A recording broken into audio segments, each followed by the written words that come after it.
Good, sir. I present the cyber set. Step 1, click the windows and type the cyber chat. Click the cyber chat and please wait.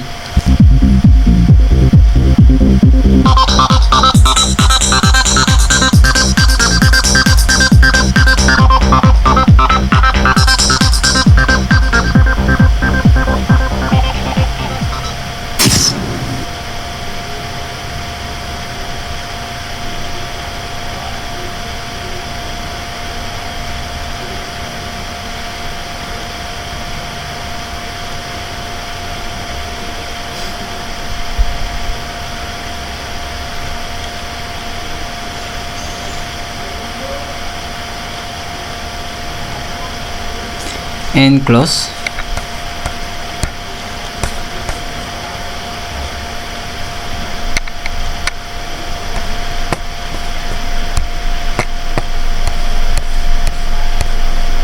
Click the first scenario, stop worms.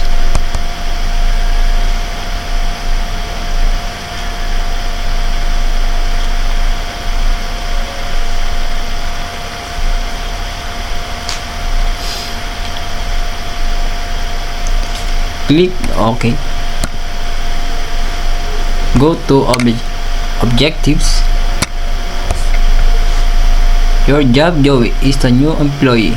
You must instruct him to not spread worms or viruses. There is one specific procedural security choice that can greatly affect whether Joey will spread worms and viruses. That click on Joey's computer and make the one procedural security choice that will most reduce Joey's likelihood in spreading worms. Go to the office. Click the computer Joey and click the beware of email attachment and go to the office.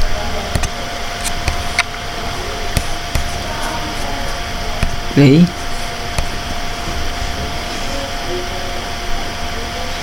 Good job of telling Joey beware of email attachments. He becomes less likely to blindly open malicious attachments of particular concern. The concerns are executable email attachment. Click OK. You completed the first phase of keep worms of the network. Now break the quiz. Okay, click OK. Click OK again. Joey gets attachment name of memo.doc from the CO worker. Should he open it? Click yes.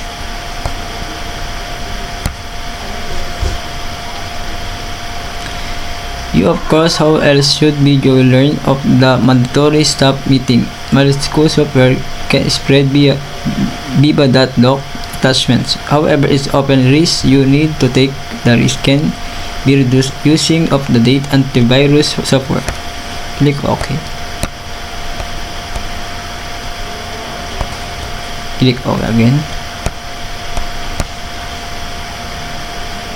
Joey gets attachment name paniclip.txt from the friend who say he open rename it paniclip.com and open it in her recluse video clip. Should be hit open it.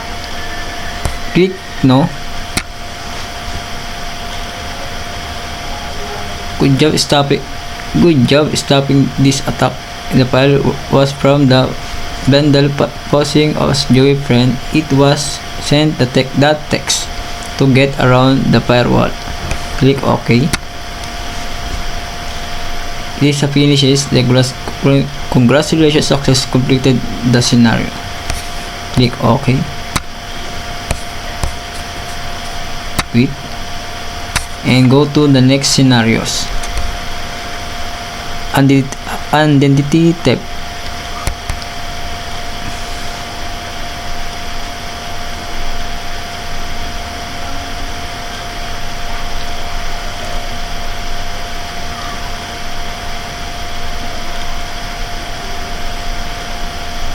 Click OK.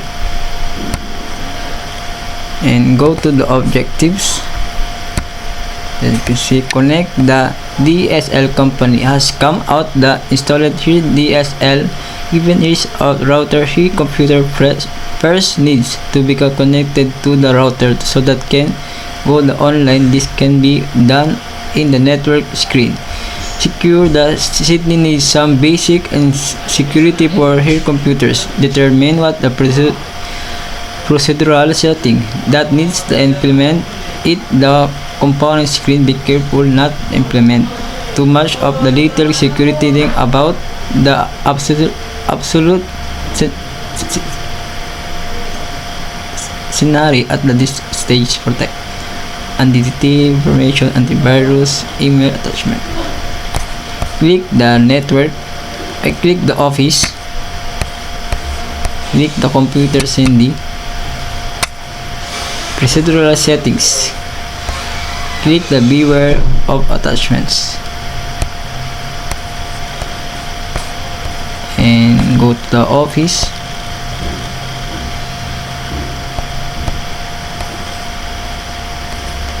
Good job, be aware of email attachment. However, there needs to little more security to take place or protect Sydney information.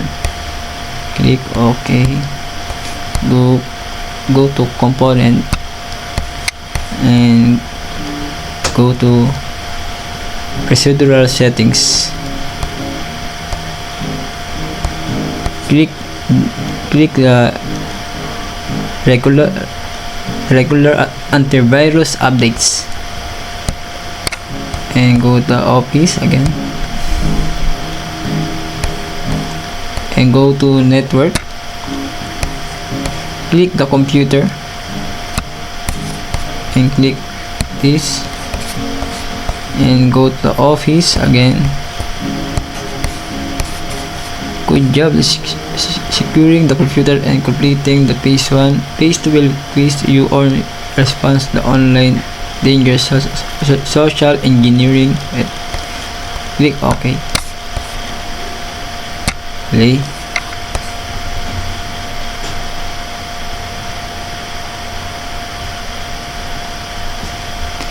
Sydney is ready to produce the checkout and by her earn the URL in the browser.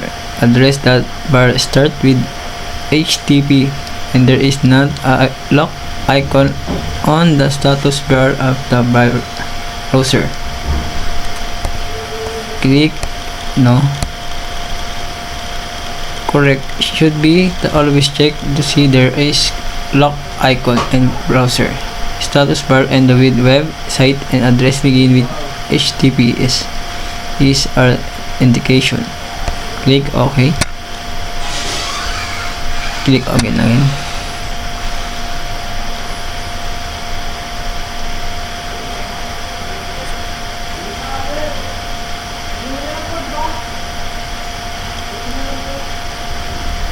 Sydney has received the email from the way her bank asked her to click on link and update identity information. Should they click no?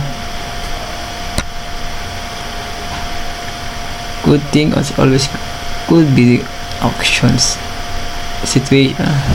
when in receiving email from the bank requesting that you proceed personal information. Click OK.